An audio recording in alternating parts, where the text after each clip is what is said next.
Bom dia, hoje eu trago uma palavra para o nosso coração, que está em Tiago capítulo 1, lá no versículo 19. Ele diz assim: entendam isto, meus amados irmãos.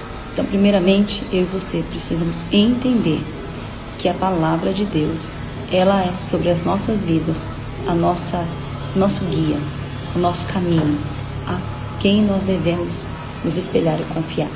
E ele continua dizendo: estejam prontos para ouvir, mas não se apressem em falar, nem se irá. Eu acho interessante, porque ele diz que nós devemos estar prontos para ouvir. Será que eu e você estamos prontas para ouvir? Ou estamos prontas para falar? Estamos prontas para irar? Mas ele diz que o nosso falar e o nosso irar, ele deve ser tardio. Ele deve acontecer depois daquela situação que tentou trazer ira para o teu coração. Depois que passar, aí sim você deve falar.